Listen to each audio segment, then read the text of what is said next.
Britain would conference को अच्छा से समझने के लिए बच्चों हम लोग हिस्ट्री का थोड़ा सा पीछे जाते हैं, जहां इसका शुरुआत हुआ था। देखिए, इसका शुरुआत हो गया था आपका 1929 से।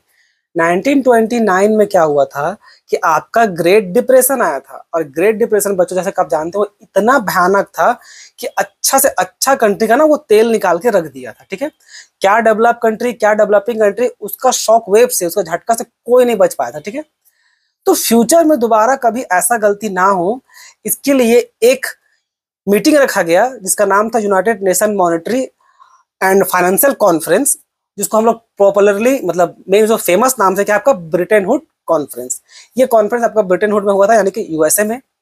अब यहाँ पर फैसला लेना था कि भाई ग्रेट डिप्रेशन जैसा प्रॉब्लम दोबारा कभी वर्ल्ड को फेस ना करना पड़े, इसलिए इस मीटिंग को मेन रखा गया था। तो मेन मीटिंग को रखने का मेन कारण यही था। और जब ये मीटिंग हुआ, इसको जो मेन अटेंड किए थे, जो मेन लीड कर रहे थे, वो कौन थे? जेम केन्स।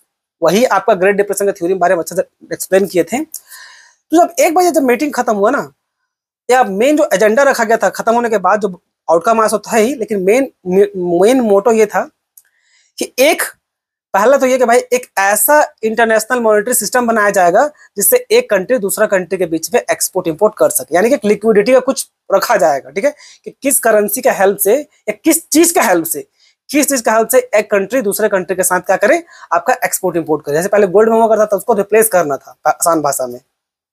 एक तो ये, दूसरा वर्ल्ड वॉर चल रहा था, तो वर्ल्ड वॉर जब खत्म हुआ था, जो तबाही हुआ था या देश को जिस कंट्री को भी नुकसान हुआ था, उसको रिकवर करने के लिए भी कुछ चाहिए था। उसके लिए वर्ल्ड बैंक जैसे हम लोग लेके आए।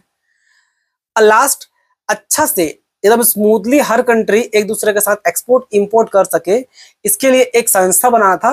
और ठीक है, तो एक बार जब ये मीटिंग हो गया, तो ये तीन चीज को ध्यान में रखते हुए आपका क्या रखा गया था? आपका एक तो अडॉप्ट किया गया भाई कि चलिए डॉलर को एक्सेप्ट करते हैं कि गोल्ड के बदले डॉलर छपेगा, एक था एक।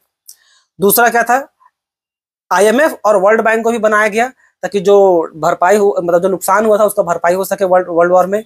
और फाइनली आईटीओ बनाना था, इंटरनेशनल ट्रेड ऑर्गेनाइजेशन, जो बन नहीं पाया, जो आपका एक प्रकार से रूल रेगुलेशन डिसाइड करता किस कंट्री के बीच में कैसे एक्सपोर्ट इंपोर्ट होगा, जो बन नहीं पाएगा, यूएसए उसको रिजेक्ट कर दिया।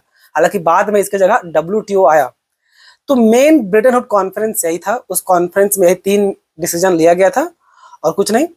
और डिटेल में देखने के लिए वीडियो का जो स्टार जो ट्रायंगल शेप रहता है उसको प्रेस कीजिए, और इसमें डिटेल में दिया हुआ आपको हर सवाल का जवाब उसमें मिल जाएगा। धन्यवाद।